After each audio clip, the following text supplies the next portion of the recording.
I was first exposed to reel-to-reel tape as a child. My father owned a Wallensack tape recorder. It was not a fancy deck like this. It was primarily used for voice. Maybe some of you remember them or can search them out on eBay or Amazon. They're silver in color. They have a whitish top to them.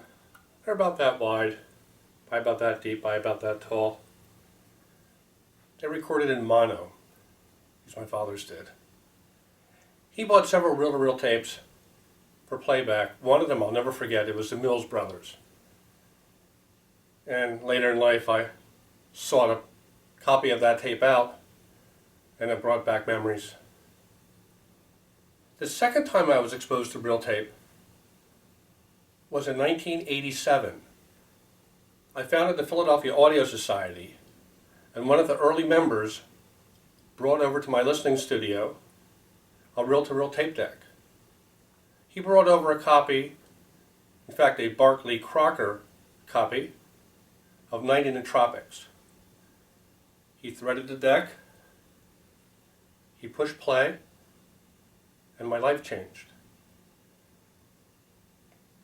It was a Tandberg deck. Within a year and a half, I had 2 or 3 tape decks. I started on the road to collect reel-to-reel tapes. Now, these were 7.5 inches per second, or IPS as we nickname it, and they were available spotty in some record stores, in the lower bins. You could find copies.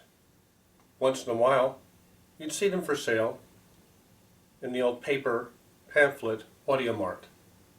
I'd buy every one I could find. Another 10 years later,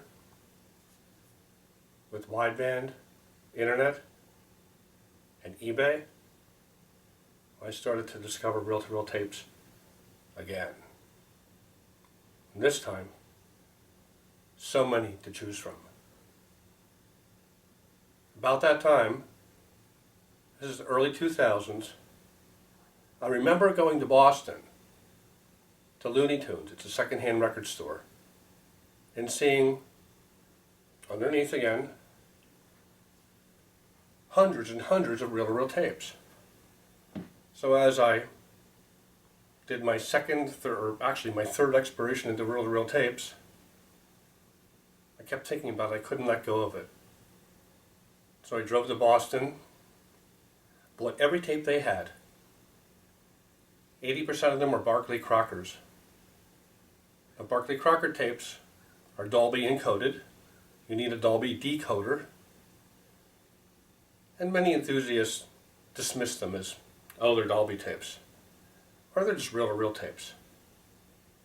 But I knew better. And I knew they had a more continuous sound than my LPs. And they far exceeded the early CDs that I was collecting at the time. And fast forward again to several years ago, when I was introduced again to reel-to-reel tape through the internet, through posts on the internet, and through meeting Greg Barron. Greg's a hi-fi enthusiast and music lover like me. He consumes audio, just like you and I do. Turntables, high-performance digital machines, all separate components. In fact, he became a dealer. He started dealing MBL, carries a full broad line of equipment, and one day he was exposed to reel-to-reel tape. And he was smitten his eye. But today, it's a little bit different. We're older and wiser, we know people, particularly within the industry. We know people who mastered music. We have access to music through not only contacts, but also through eBay, copies of master tapes. Of course, along with the 7.5 Ips tapes that you can readily collect and buy. Well, Greg was as smitten as me, but he took it to the next level. He designed and built a playback machine to fully show off the copies of master tapes that he had heard. Here's an example. It's a United Home Audio Phase 11 deck. It produces the highest fidelity that you will ever hear. It will exceed the top clear audio turntable.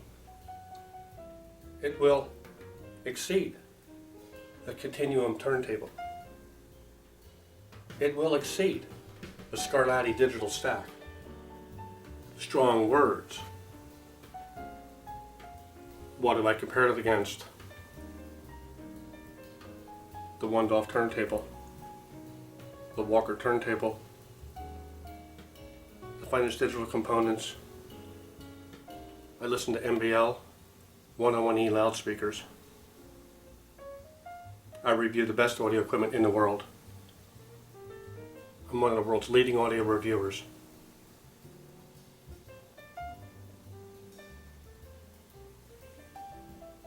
This is as good as it gets, by a very wide margin. Why? Because it's analog, and because we have access to music, well-recorded music, today, that we never had before. Many companies are exploring re-releasing their catalog of music in real tape format. Opus 3, for example. We hope to have part of their catalog in 2014. But anyway, how does it sound? What is the signature of reel-to-reel tape? Well, the best way to describe it is image density. It packs so much information into that stage in your listening environment that you'll shake your head. It's closer to reality. In fact, it's the closest you can get to reality in recorded playback today.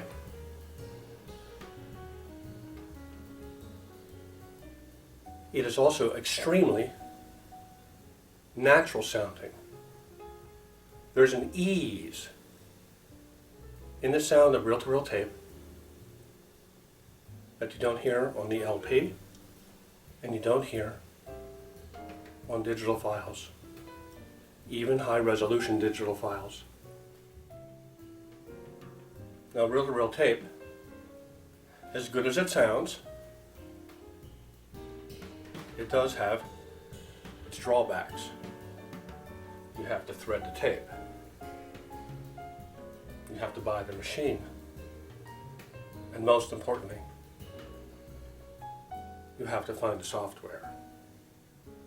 Today there's upwards of 100 to 300 available titles, 15 Ips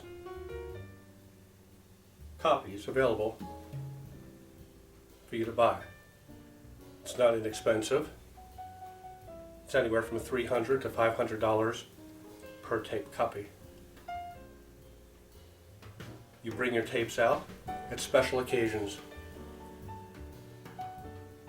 for your listening friends, to lose yourself in the music. So the reel-to-reel tape experience is the ultimate listening experience. There is nothing that compares to it. You fall into the music. It's like looking into an endless set of mirrors.